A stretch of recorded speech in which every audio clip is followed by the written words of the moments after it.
Hola, yo soy Sonny Rangel y esto es Trans Pride News. El día de hoy les traemos un especial de TRH, mitos y realidades.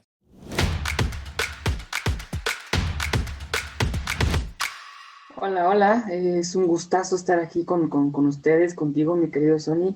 Gracias por la invitación y pues bueno, espero poder aclarar todas las dudas que surjan y las que no, pues tratar de aclararlas entre todos. Perfecto, les presento, ella es la doctora Daniela Muñoz que nos acompaña el día de hoy. He preparado unas pequeñas preguntas muy rápidas para que la conozcamos un poco más y después nos vamos a ir con las preguntas que nos mandó el público. Así que, sin más por el momento, vamos a empezar.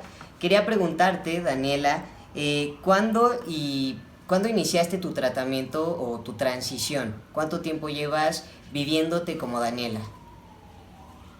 Bueno, es una pregunta que se remonta hace mucho tiempo, mi querido Sony, porque como mi papá es médico también, bueno, toda mi familia somos médicos, siempre tuve acceso a medicinas, ¿no? Obviamente yo siempre me supe Daniela desde los albores de mi conciencia. Entonces, desde siempre supe que era ella. Entonces, desde siempre supe que quería hacer una transición, aunque obviamente siendo pequeña no sabía que era posible o si eso existía. Entonces, leyendo un poco, supe que con anticonceptivos yo podría quizá cambiar mi cuerpo. Yo estaba pequeña cuando empecé a ver esto, eran quizá 11 12 años. Entonces, pues por el acceso que tenía a la medicina, pues intermitentemente utilizaba hormonas, intermitente no. Entonces, pues bueno, desde ahí fue mi primer acercamiento con las hormonas. Mal hecho, obviamente, porque jamás te debes de hormonar, y mucho menos a esa edad, si no lo haces con toda el profesionalismo detrás, vaya. Eh, entonces, pues bueno, no lo hice de la manera más adecuada. A esa edad lo que se estila hacer es que empecemos con el bloqueo de las hormonas sexuales, no tanto con hormonas, pero bueno, ya les platicaremos más adelante si se puede de esto. Entonces, desde ese momento empecé a hormonarme y transicioné ya bien como tal, con un esquema adecuado, justo cuando tenía 26 años. Ya había transicionado socialmente, ya había mencionado a la sociedad que yo era Daniela. De hecho, me divorcié justamente, me divorciaron por eso, pero no sabía si transicionar o no por todos los bemoles o las vicisitudes que bien sabemos que existen alrededor de la transición. Entonces, hasta los 26 me animé, ya siendo doctora y filósofa, pues dije, bueno, creo que tengo las herramientas adecuadas. Leí todas las guías sobre tratamiento hormonal y empecé mi autohormonación, pero ya como doctora, como si yo fuera mi propia paciente. Eh, pues te quería preguntar también por qué habías decidido la carrera de medicina, aunque me imagino que viene de una parte familiar. Cuéntame, no sé si hay alguna otra inquietud que te haya hecho decidir optar por esa carrera profesional. Sí, pues en parte mi papá, en parte no. Siempre supe que yo quería estudiar medicina desde que soy muy pequeña. Quizá en primaria me empezó el verdadero y profundo gusto por la medicina, a través de las clases de biología, obviamente, pero siempre siempre supe. Al principio yo pensé que quería, o que mi carrera adecuada iba a ser cirugía plástica, imagínense eso. Después entré a la medicina y me di cuenta que pues no. Después de estar a la mitad de la carrera, me apasioné por las neurociencias como tal y me metí a investigar la conciencia y después la uní con filosofía y empecé a estudiar filosofía de la mente, filosofía de las neurociencias, etcétera, etcétera. Y pues bueno, también el camino de la filosofía me hizo un poco cambiar un poco, menciono un poco porque sigo dedicándome a las neurociencias, pero también la filosofía me llevó a dedicarme a la filosofía de las ciencias sociales, justamente a filosofía de género, que trato de responder todos estos mitos y tabúes que hay alrededor del género, no nada más desde la parte social, sino desde la parte filosófica y biológica, de la cual pues a través de mi historia he tenido acceso. Pero pues siempre me apasionó contestando sucintamente, siempre me apasionó la vida como tal, los misterios que hay alrededor de cómo demonios comenzó la vida, qué significa la vida, etcétera, etcétera. Entonces, a partir de ahí me apasionó la medicina y pues bueno, antes de entrar a la carrera, sí, definitivamente mi papá tuvo un componente muy interesante ahí. Y pues bueno, decidí finalmente meterme a estudiar. Mi hermano ya estaba estudiando medicina y cuando yo salí de medicina, mi hermanita ya también estaba estudiando medicina. Entonces, todos somos médicos aquí. Pues ya nos acompaña aquí Laurel. Hola Dani, ¿cómo estás? Un gusto saludarte. Mi querida Laurel, ¿cómo estás? Muy bien, muy contenta de verte. Veo que ya Sony te está preguntando sobre cómo fue que iniciaste en la medicina, particularmente cómo fue tu camino hacia esta especialidad, hacia el área en la que ahora te desenvuelves. Como le decía a Sony, me había dedicado a las neurociencias desde un inicio y pues bueno, esto me llevó a hacer un curso de Harvard de pura depresión y ansiedad. Entonces, gran parte de mis pacientes es de depresión y ansiedad y también parte dolor neuropático como tal. Pero lo que me llevó a esta parte de endocrino fue justamente mi propia historia de vida. Sé que el tratamiento endocrinológico, más allá de los medicamentos que sabemos que son muy costosos, las consultas son muy costosas. Entonces, pues siendo estudiante no tenía obviamente acceso. Y decidí abrirme el acceso yo sola a este conocimiento. Entonces, pues estuve toda la carrera estudiando las guías clínicas sobre el tratamiento hormonal y pues bueno, esto me llevó a sabérmelas por completo. Entonces, una vez ya teniendo mi cédula, una vez ya teniendo yo el título de doctora, de médica, pues decidí empezar mi transición. Y bueno, obviamente, como te decía, mi propia historia de vida me hizo irme también por este lado, que abrazo con muchísimo hondo cariño. Me parece muy importante todo lo que mencionas sobre tus conocimientos filosóficos en torno a la ciencia, en torno a la biología, a la medicina, y me gustaría que me platicaras un poco cómo ha influido eso en tu transición personal, el que sepas cómo funciona la transición médica de manera tan amplia como nos has explicado, porque conoces los manuales, porque lo viviste en carne propia, porque sabes la experiencia de la autohormonización. Me gustaría que me platicaras de manera personal cómo ha afectado en ti el tener todos estos conocimientos académicos llevados a la práctica de la experiencia personal como una mujer trans en el área médica. Sí, lo mencionas muy bien, Sonia. Sí afectó como tal, porque previamente a transicionar, o sea, yo salí al mundo como Daniela a los 20 años, justo cuando estaba a punto de casarme. Se paró la boda, la volvimos a armar, decidí que sí era Daniela, me divorciaron, etcétera, etcétera. Pero en todo este inter de 4 o 5 años, no sabía si transicionar hormonalmente por justo ese conocimiento médico. O sea, previamente yo sabía los bemoles que podía conllevar el tratamiento médico: diabetes, hipertensión, hipertrigliceridemia, depresión, ansiedad, cáncer, ta. Entonces, esto me trajo mucha indecisión. La parte médica, la parte filosófica, híjole, me trajo problemas existenciales buenos, bastante buenos, porque yo mismo era mi propia rival, mi más grande rival, porque me cuestionaba: a ver, Daniela, si tú sabes que la esencia de una persona y el valor de una persona y la ontología y la teleología, es decir, el propósito de la carne de la existencia social de una persona, no radica nada más en la identidad sexogenérica, ¿por qué coños quieres irrefrenablemente vivirte como mujer? Si ahí no está la esencia máxima de la persona.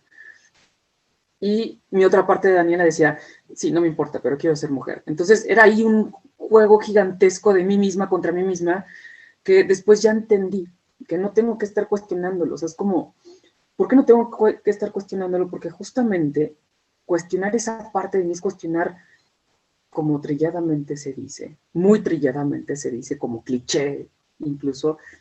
No puedo saber a profundidad los caminos de la vida. ¿Por qué soy así? Who cares? ¿Quién sabe? Soy así. Y no tengo por qué estar cuestionando cómo soy. Más bien tengo que estar abrazando cómo soy.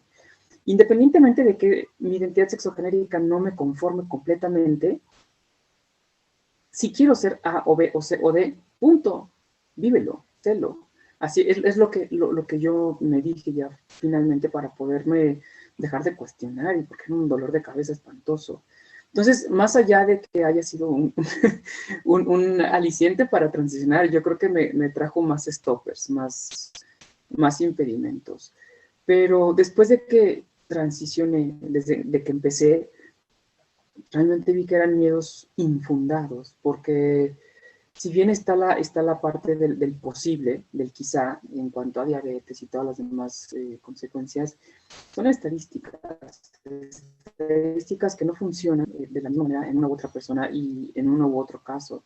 Si haces ejercicio, si comes bien, si tienes seguimiento psicoafectivo, etcétera, etcétera. Entonces, si todo lo haces bien, no tiene por qué haber ningún problema. Y eso como que todavía no le se accionaba. Pero sí, no fue de tanta ayuda, no creas. Oye, Daniela, es una gran fortuna poder tener pues a una endocrinóloga que además se vive como mujer trans, porque en muchas ocasiones, a pesar de que los y las especialistas pues en teoría tienen una formación, el trato hacia la comunidad trans no siempre es el más adecuado, ¿no? Me gustaría si nos puedes compartir alguna experiencia personal, una anécdota de este acercamiento que has tenido pues con la comunidad trans, en el sentido de cómo te han abrazado y también de cómo tú les has logrado acompañar. Muchísimo. O sea, la pregunta es, ¿cómo me ha abrazado la comunidad trans? O sea, creo que lo sabemos, es un abrazo con un hondo cariño. Es una segunda familia, literalmente es una segunda familia. Yo me fui a vivir a la Ciudad de México cuando tenía 17 años para empezar mi carrera y cuando iba transicionando poco a poco me sentía un tanto sola, por obvias razones, ¿no? Porque pues, allá no estaba mi familia de sangre y porque cuando les comenté esto, ojo, no hubo ningún reproche ni mucho menos, no, siempre soy profundamente afortunada porque siempre tuve ese apoyo y cariño de mi familia cuando mencioné que era Daniela. Pero aún así, estando allá, no me sentía tan acompañada. Entonces, empezando a conocer gente, me di cuenta que esta segunda familia, la familia que escoges, de amigues, de hermanes, es una familia maravillosa. O sea, la comunidad trans es increíble, porque justamente ahí se muestra un compañerismo real, fuera de cualquier otro interés, más que el de servir y ayudarnos como comunidad. Entonces, respondiéndote muy sucintamente, mi querida Laurel, cómo ha sido maravilloso. La verdad es que es una chulada nuestra comunidad. En eso estoy completamente de acuerdo y es que creo que también como mencionabas hace un momento, el no cuestionarte quién eres, sino abrazarlo, creo que hablo por muchas personas que agradecemos que existas y que estés y que podamos abrazar tu existencia, porque no solo puedes acompañar personas trans desde tu experiencia y desde la profesión médica como toda una profesional, sino que además escribes, compartes, tocas el piano, haces muchas otras cosas que nos ayudan a las personas que te seguimos en redes sociales a ver a una mujer que tiene muchas habilidades, muchas capacidades, pero sobre todo muchas ganas de compartir con la comunidad, con mucho cariño. Me encanta cómo te expresas, cómo cuestionas y compartes tus conocimientos y creo que eso es algo que se tiene que celebrar y agradecer que haya profesionales dentro de nuestra comunidad como tú. Y me gustaría que avancemos en esta parte hacia las preguntas que tiene el público preparadas para ti. No sé si tengas otra pregunta que hacerle a Dani o si hay algo más que quieras comentar antes. Gracias. Es lo único que pueda comentar hasta este momento. Gracias. Gracias también a ustedes por estos espacios tan importantes y que son tan de nosotros. Gracias por toda su gran labor, en verdad. Gracias. Entonces las voy a leer yo, Laurel te va a acompañar y nos ayudas contestando. Claro que sí. ¿Es posible que con la TRH haya modificación en la estructura ósea dependiendo la edad de inicio de la TRH? Definitivamente sí, mucho depende de la edad y también depende del tipo de tratamiento hormonal de confirmación de género. Ojo, lo digo completo porque ya no se debería estilar a mencionar TRH porque no es un reemplazo, es una terapia hormonal de confirmación de género. Entonces no nos reemplaza nada, simplemente se nos está adecuando nuestra identidad sexogenérica también en lo en lo endocrinológico. Entonces, sí cambia. Por ejemplo, si tenemos un bloqueo de la pubertad como tal en una terapia hormonal de feminización, supongamos, como dicen las guías, que empecemos entre los 13 y 15 años, nuestra estructura ósea, incluso la facial, no se va a desarrollar hacia lo masculino. Y si empezamos con la hormonación entre los 16 y 18 años, 18 años más que nada, pues justamente la modificación ósea va a tender a lo que estamos buscando. Sí pasa. Ojo, también nuestra modificación ósea va a ser muy similar a la de nuestros parientes con ovarios. Entonces, dependiendo de la edad. Sin embargo, si empezamos nuestra terapia hormonal después de los 23 años, que ya los discos, las líneas de cartílago que están en los huesos largos, así se llaman, que son las que hacen crecer los huesos, si esas ya se osificaron, si ya se cerraron, pues bueno, nuestro esqueleto ya no se va a modificar tanto. De hecho, eso es uno de las cosas que me arrepiento tanto, ¿no? O sea, tuve a mal hacer mucho ejercicio de joven, mucho. Entonces, en mi previa identidad estaba así, sí estaba muy bueno, pues, pero pues no me está ayudando tanto ahora, ¿no? Porque tengo una espaldota y sé que esa ya no se me va a quitar. Sí, los brazos disminuyen, sí, el músculo disminuye, pero el grosor de tu esqueleto ya no se modifica. Obviamente mucho menos lo largo. Entonces, si empezamos una terapia hormonal a los 26, terapia feminizante, pues poco o nada va a modificarse. Es muy diferente con la testosterona. Con la testosterona sí se modifica hacia lo ancho el esqueleto, por ejemplo. O sea, sí se te hacen huesos mucho más gruesos, mucho más fuertes, por así decirlo, porque hay una cosa que pasa en los huesos que se llama mecanotransducción. La mecanotransducción es justamente cómo se disponen nuestras células óseas dependiendo el peso que le pongamos y también de los estímulos en general, incluyendo los endocrinológicos. Entonces, con la testosterona, a través de esta mecanotransducción, sí se tienden a ensanchar los huesos. Entonces, el esqueleto de un hombre trans o de una persona transmasculina o de una persona que se desfeminiza, que son cosas diferentes, esto lo tenemos que tener bien claro, sí tiende a ensancharse y sí tiende a crecer poco, pero tiende a crecer.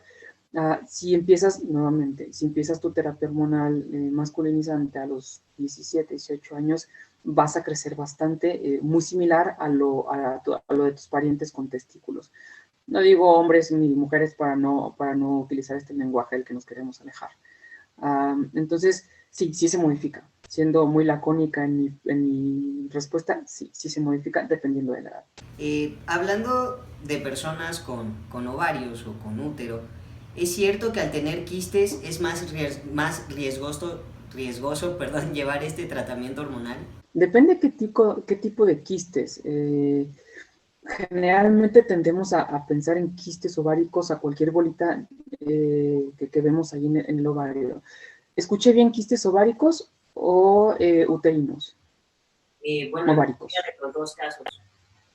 Ok, es que son cosas muy distintas. Una cosa muy distinta es tener quistes ováricos, que realmente sean quistes, y otra cosa es tener diferentes masas de crecimiento anómalo en los ovarios. Obviamente, justo antes de empezar la terapia hormonal, tenemos que revisar con ultrasonido cómo están los ovarios. Entonces, si no hay ningún problema, si no hay ninguna masita, venga, podemos empezar. Si hay un quiste como tal, un quiste ovárico, bueno, este quiste ovárico pasa algo muy chistoso. Si es un quiste ovárico, como comúnmente lo entendemos en la medicina, este quiste ovárico crece por una alteración metabólica. Cuando solemos tener una alimentación no tan adecuada, obviamente tenemos picos de glucosa, y estos picos de glucosa nos causan unos picos de insulina. La insulina es de las hormonas que más provoca el crecimiento del cuerpo y de las células en general, incluidos unas células muy interesantes del ovario que se llaman células de la teca. Las células de la teca justamente son las que, bueno, hay teca interna y teca externa, pero estas células de la teca con mucha insulina crecen. Entonces, esto es lo que a veces son los quistes, ¿sale? A veces, hay otros tipos de quistes. Pero estos quistes que nos causan a veces el síndrome de ovario poliquístico, estos quistes como se encargan de producir las hormonas sexuales, pasa algo bien interesante. Como muchas veces hemos leído todos nosotros, las hormonas se producen a partir del colesterol. Del colesterol pasan ciertos pasos hasta llegar a la progesterona. De la progesterona pasa la testosterona y de la testosterona al estradiol.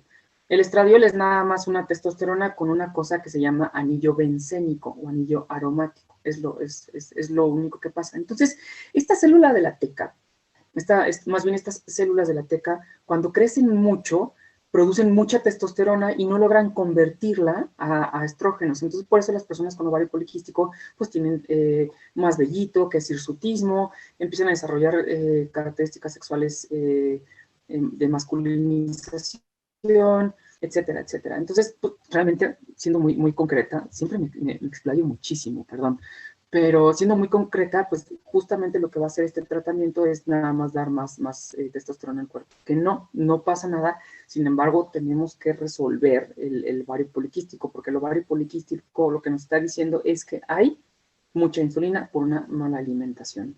Entonces, sí se puede empezar la terapia hormonal, no es ningún detenimiento, pero tenemos que tratar el ovario poliquístico, ¿sale? Si hubiera algún tumor, una neoplasia maligna o benigna, es otra cosa, es otro rollo. Igual en el útero, si hubiera algún mioma, pues no tendría que ser ningún detenimiento, pero sí tenemos que estarlo revisando frecuentemente para que no cause sangrados que nos vayan a preocupar. No sé si respondí. Sí, perfecto. Y yo creo que incluso otras preguntas que no habían surgido. La siguiente pregunta va más encaminada hacia la salud mental y pues un poco retomando lo que comentabas hace rato de los efectos secundarios que puede traer a veces las hormonas o incluso la misma vivencia trans que nos puede ocasionar algunos trastornos. La pregunta es, bueno, lo mando del público, dice: tengo diversos trastornos psiquiátricos, TLP, TOC, TAG, depresión, y a decir verdad, la adolescencia para mí fue caótica. Todas las hormonas me hicieron una bomba de tiempo andante. No podía controlar mis emociones, mucho menos mi ira, y tengo miedo de que al iniciar el tratamiento hormonal vuelva a ser igual que en ese momento. Me costó muchísimo trabajo arreglar todos los problemas que causé y no sé si también afecten las hormonas mi tratamiento psiquiátrico. Ya, la respuesta es sí, sí afecta. Pero aquí tenemos como tres secciones que tenemos que ver en cuanto a la salud mental. Por ejemplo, las situaciones psicoemocionales que están que están fuera de lo que depende una transición, las situaciones psicoemocionales que conlleva la transición y las situaciones psicoemocionales que nos pueden producir las hormonas. ¿A qué me refiero?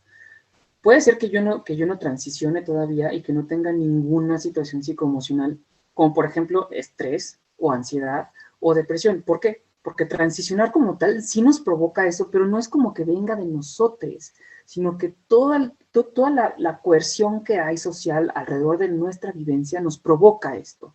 No es que transicionar te provoque depresión, no, sino que la sociedad te provoca esto. Recordemos que la transición nunca, jamás es una patología y no es disforia. Estoy muy convencida de que no es disforia, no es un difícil llevar, es una euforia de género, es una fuerza para soportar, es una cualidad, es una virtud que tenemos todos nosotros. Pero bueno, entonces, estas situaciones que están fuera de la transición, por ejemplo, si yo antes de transicionar ya tenía un diagnóstico de depresión o tenía un diagnóstico de TLP, por ejemplo, un diagnóstico de bipolaridad, con la transición, si no estamos en un ambiente emocional adecuado, puede ser que se acentúen. Y con lo hormonal también, dependiendo hacia qué transición estés caminando. Por ejemplo, con los progestágenos sabemos muy bien, sí o sí, que se nos puede presentar ansiedad. Es una de las probabilidades más altas que presentemos ansiedad. Y también depresión. Con el estrógeno un poco, no tanto, pero es más que nada con los progestágenos. Por eso, un pequeño paréntesis, no se recomienda nada o casi nada utilizar progestágenos ni progestinas porque los beneficios están muy en duda. Entonces, pues bueno, sí se nos van a presentar o se nos pueden presentar. Estadísticamente es muy probable. Entonces, por eso tenemos que tener, antes de transicionar, un adecuado control de nuestro estado psicoemocional. Tengamos diagnósticos previamente o no, tengamos diagnósticos que surjan en la transición o no, siempre tenemos que tener una asesoría psicológica. Ojo, no porque nuestra transición amerite per se una asesoría psicológica, no, sino porque la transición y todo lo que hay alrededor de, todo lo que la sociedad nos hace vivir, nos hace pensar, nos hace cuestionar a nivel variopinto de la persona, me refiero sociológico, económico, familiar, afectivo, sexual, etcétera, nos provoca mucha presión que a la larga nos puede provocar estrés y o ansiedad. Entonces, sí influye, no voy a decir afecta, pero sí influye. Por eso, antes de, tenemos que tener una estabilidad psicoemocional sí o sí. Y en el inter, si tenemos algún desajuste psicoemocional, tenemos que ajustarlo. Pero no es ningún impedimento. Seguro por ahí va la pregunta. No es ningún impedimento, pero sí, antes de transicionar, se tiene que estar con una estabilidad psicoemocional lo más adecuadamente posible. Muchas gracias, Dani. Pues siguiendo con las preguntas que nos hace llegar el público de Trans Pride World, en tu opinión, ¿qué tengo que tomar en cuenta a la hora de considerar la vaginoplastía? Pues a ti. La respuesta es a ti, a tu voz. Porque si bien hay cuestiones médicas, que ahorita lo voy a platicar, la verdad es que la decisión final la tiene cada persona. Más bien me voy a enfocar a las cuestiones que a mí, por ejemplo, no me han hecho transicionar quirúrgicamente para una vaginoplastia. Me encantaría tener mi vagina, pero hay ciertos puntos médicos que me dicen, todavía no. Por ejemplo, antes un gran bemol de las cirugías estéticas de confirmación, ese es el nombre más adecuado, o de afirmación. Uno de los grandes bemoles antes era la estética, justamente, cómo se lograba ver la vulva. Antes realmente los resultados no eran nada, pues nada cool. Después se solucionó esto y después el siguiente bemol era lo sensitivo. La verdad es que te dejaban una vagina pues bonita, pero pues sin tanta sensibilidad. Entonces se han ido afinando las técnicas hasta que finalmente hay unas muy, muy adecuadas, muy, muy padres, que combinan varias de estas técnicas ya existentes, que la única persona, el único centro en el mundo en el que yo me haría la cirugía estética sería en la India con el doctor Narendra, se llama Narendra, y su centro se llama Olmec, por sus siglas que no sé qué demonios signifiquen en sánscrito, pero ese centro es increíble porque los resultados estéticos son increíbles, los resultados funcionales son increíbles, las dilataciones son súper poquitas y no es toda la vida, lubricas tú sola, etcétera, etcétera. Sin embargo, sigue estando el único impedimento que a mí todavía no me hace transicionar, que es lo siguiente. Una vez que tengas una cirugía de esta naturaleza, tu administración hormonal va a tener que ser casi de por vida o de por vida. ¿Por qué? Porque las hormonas sexuales son súper, súper importantes. De hecho, son indispensables. Unas u otras, pero que tengas hormonas sexuales. Y uno de los grandes problemas de este tipo de cirugías es que obviamente al no tener ya los testículos, tendrías que utilizar para siempre los estrógenos. Digo, pues sí que padre hasta cierto punto, pero tengamos en cuenta que a mayor tiempo de transición hormonal, pues bueno, también tenemos mayor probabilidad de desarrollar cáncer. Entonces, pues esa probabilidad no la podríamos como disminuir porque tendríamos que seguir consumiendo estrógenos para no desarrollar lo más importante, que es por el grande bemol, osteoporosis. Una de las grandes funciones de las hormonas sexuales, ya sea testosterona o estrógenos, es la creación del hueso, la formación y la renovación del hueso.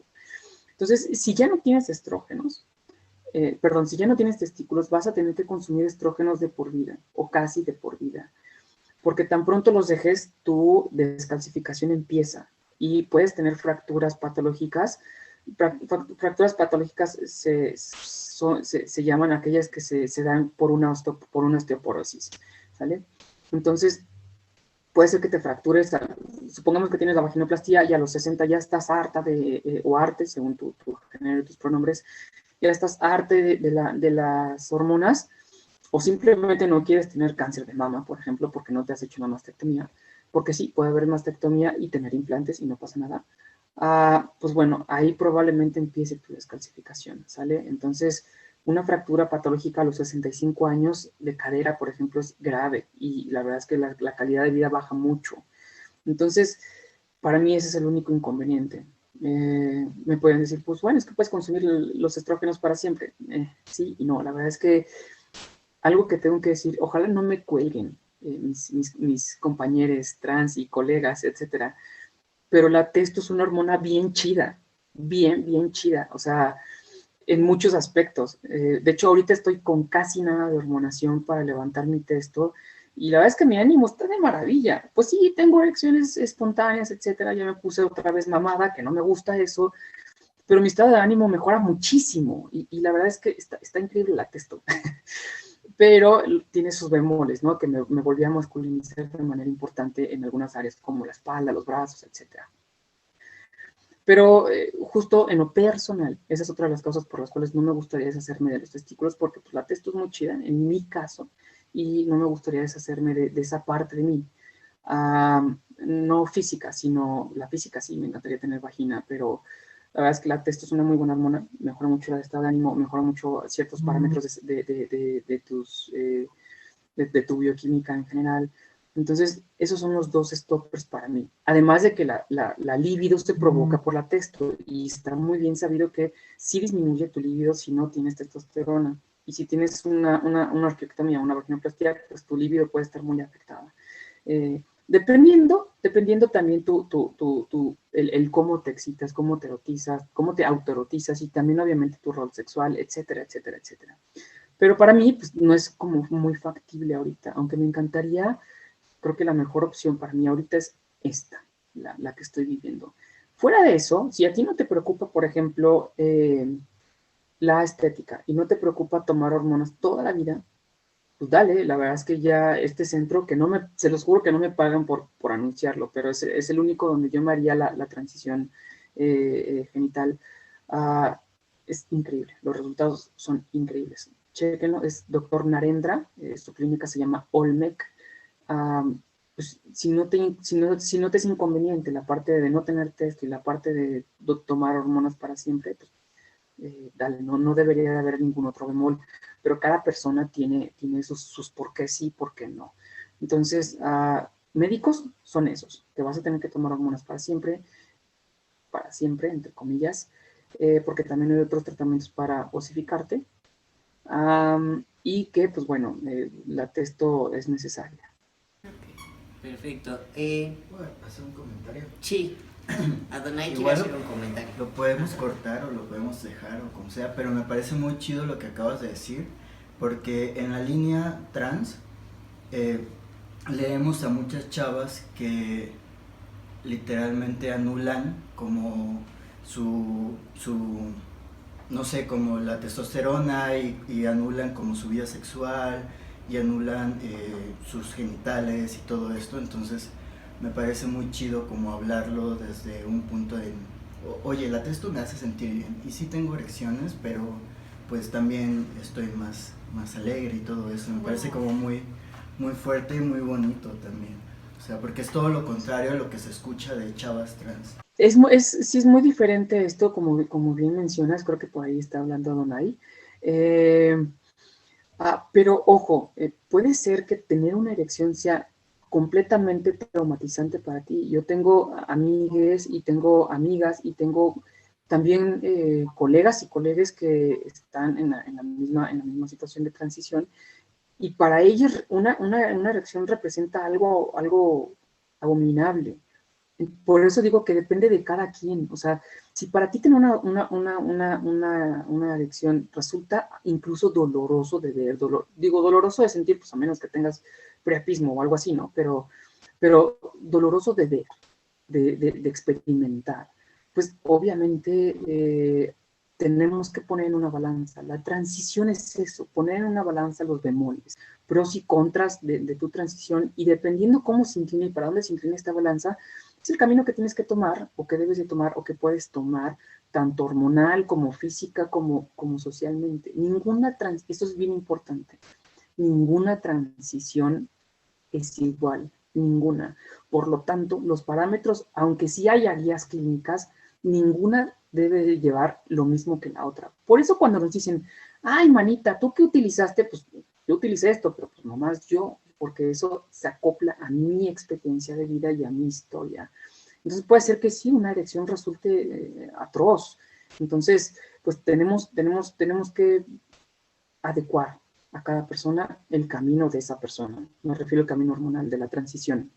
Pero pues bueno, para mí está padrísimo, ¿no? Digo, porque aparte, pues mi rol sexual, pues bueno, yo soy pansexual, soy activa y pasiva y todo lo que se pueda hacer, entonces, pues no tengo ningún problema. Entonces, pues para mí me aplica muy bien esto, pero puede ser que para alguien no. Entonces, ¿cuál es la mejor forma de averiguar? Escuchar a esa persona y ver qué es lo que resulta mejor para el camino de esa persona.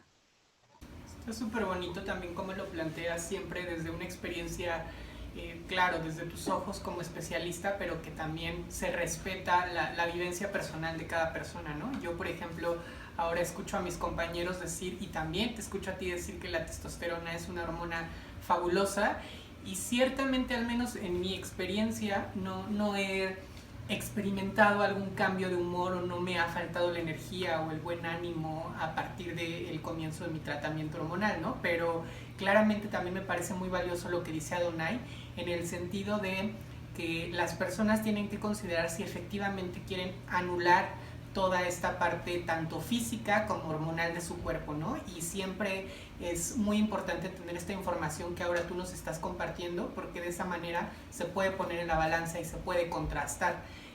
A decir verdad, en mi caso personal, pues yo había pensado en este tema de la vaginoplastia, pero jamás me había imaginado todo esto que tú estás comentando, ¿no? Que básicamente se reduce a 2 puntos. Uno, que se tendría que tomar estrógenos de por vida, y 2, pues que se puede tener un riesgo también de osteoporosis.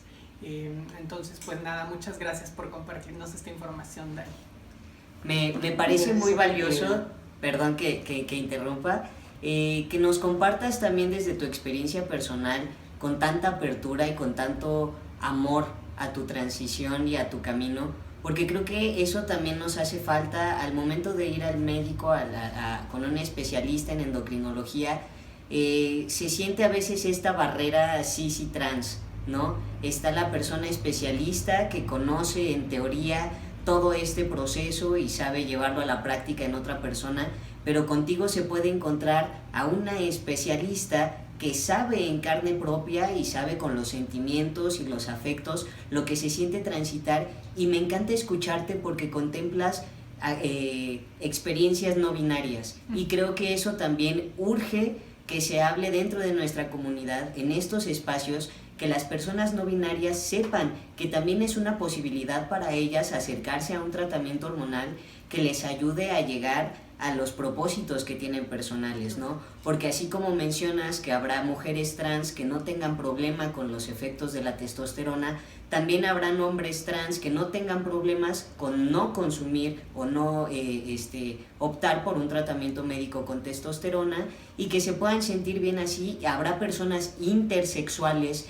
que quieran acercarse a un tratamiento hormonal para llegar a cierto aspecto físico, a ciertas características, y me gusta mucho porque siempre que te expresas hablas con la apertura como para que un oyente se pueda identificar o pueda decir, ok, esta experiencia también, en todo esto también hay espacio para mí, también hay oportunidad para mí, y creo que es muy bonito que podamos platicarlo. También te quería preguntar, en un pequeño paréntesis, por la hora que tenemos, si quieres que continuemos otro poquito o hacemos una segunda parte, con todo gusto, con las preguntas que nos quedan pendientes. Ya, yo creo que podemos continuar 1 o 2 preguntas más y listo, porque sí, después sí tengo unos pendientes más, pero sí, adelante. Y sobre lo que mencionabas brevemente, mi querido Sony, sí, hay tratamientos para la desbinarización, definitivamente. O sea, si eres una persona no binaria, no binaria, hay tratamientos tanto quirúrgicos como hormonales, hay guías para desbinarizarte. Es decir, dependiendo desde dónde lo veas y hacia dónde lo veas, puede ser que tu transición sea desfeminizarte o masculinizarte, o desmasculinizarte y feminizarte. Entonces, dependiendo. Entonces, si eres una persona no binaria, tranquila. O sea, también hay una ventana incluso terapéutica, hormonal y quirúrgica para ti. Entonces, para todos hay oportunidades, sin duda alguna. Qué hermoso. Excelente. Si me dan ganas de darte, me encanta, así hasta el infinito.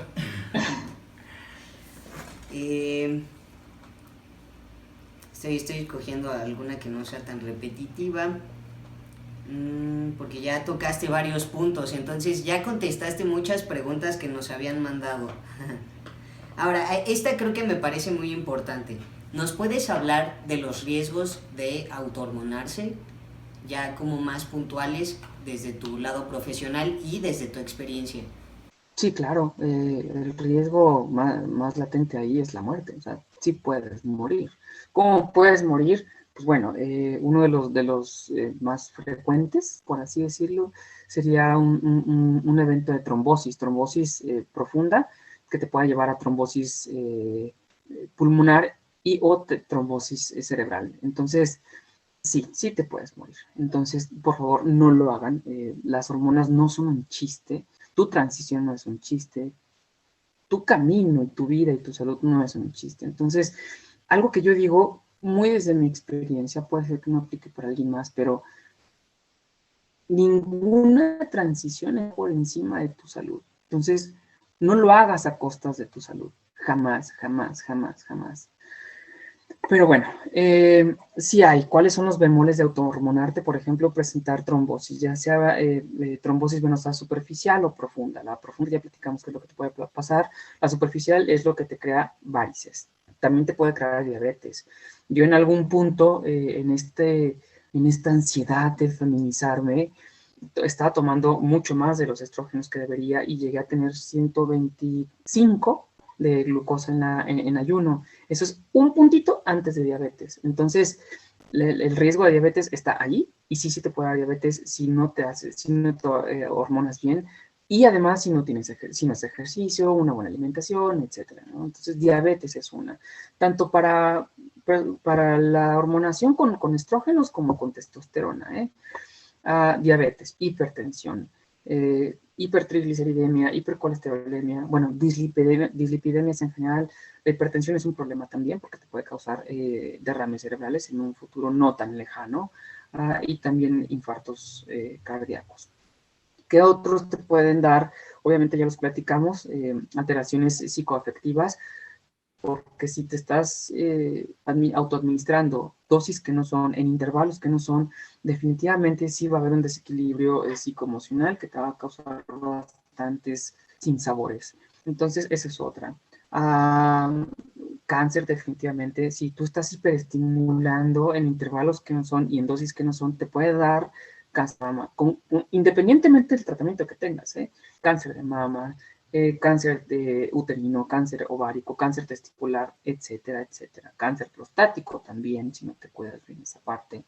Entonces, todos estos riesgos están ahí latentes si no te hormonas bien. Además de otros más, ¿no? Digo, no quiero asustar a todos mis queridos manes que quieren transicionar, pero porfa, no lo hagan, no lo hagan. Y si lo van a hacer por alguna razón, porque o no tienen los medios, o porque no hay médico cerca de ustedes, o por la razón que sea, si de veras no pueden y por eso se tienen que autohormonar, létrense lo más que puedan. Voy a hacer un pequeño comercial, entre comillas. Sí, no, porque pues no recibo nada de eso de dinero, pero hay un curso que hice con muchísimo cariño para toda la comunidad que está en la Asociación Mexicana para la Salud Sexual, se llama AMSAC, la asociación, y AMSAC en su página de internet tiene muchos cursos, ¿no?, sobre salud sexual. Uno de ellos es la terapia hormonal. Hice ese curso como de 4 horas y media, para que todas las personas que ya decidieron autohormonarse lo hagan de la mejor manera. Ahí les doy todas las herramientas médicas, biológicas, incluso filosóficas, etcétera, etcétera, para que si deciden hormonarse, pues lo hagan de la mejor manera. Porfa, denle una vuelta. Creo que el curso lo venden como, no sé, muy barato, 200 pesos o algo así. Pero, porfa, háganlo. O létrense de alguna manera, pero no se autohormonicen. O sea, la moraleja aquí es no lo hagas sole. ¿Sale?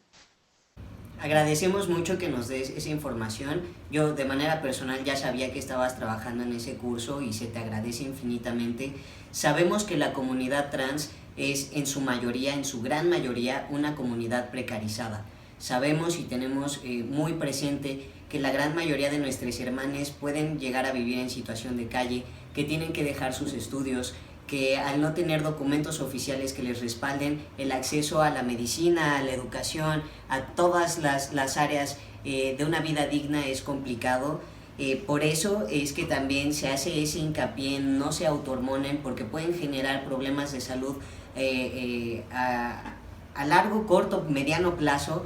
Pero si tenemos estas herramientas diseñadas por una persona que ya vivió por eso, que es especialista en eso, tomemos esas herramientas para entonces hacer las cosas de la mejor manera. Si esta información le puede ser útil a alguien que ustedes conozcan, por favor, difúndanlo y apoyen a que las personas que están en autohormonización lo hagan de la mejor manera posible. Es nuestra responsabilidad afectiva como comunidad el apoyarnos entre hermanos.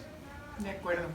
Pues Dani, te agradecemos muchísimo por tu tiempo y por tus valiosísimas palabras, también por la empatía con la que nos platicas y nos cuentas absolutamente todo, porque creo que pues eso también siempre es muy importante, ¿no? Una escucha y una plática horizontal entre pares, un acompañamiento, un abrazo, y pues te agradecemos muchísimo. Esperemos que también pronto nos podamos ver en vivo y te podamos dar un abrazo. Siempre es muy, muy bonito ver tu imagen y por supuesto también escucharte. Gracias, querida, nuevamente por este espacio y por invitarme. Y si podemos hacer una segunda parte, más que nada por el tiempo, yo estaré encantada. Cuenten conmigo. Y nuevamente, gracias a ustedes por su amplísima labor. Felicidades. No, muchas gracias.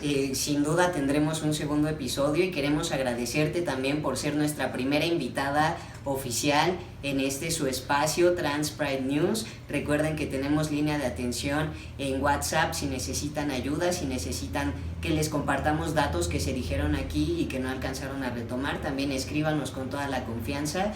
Y bueno, sin más que decir, para poder dejar a la doctora hacer sus deberes, yo soy Sonny Rangel. Yo soy Laurel Miranda y esto fue Trans Pride News.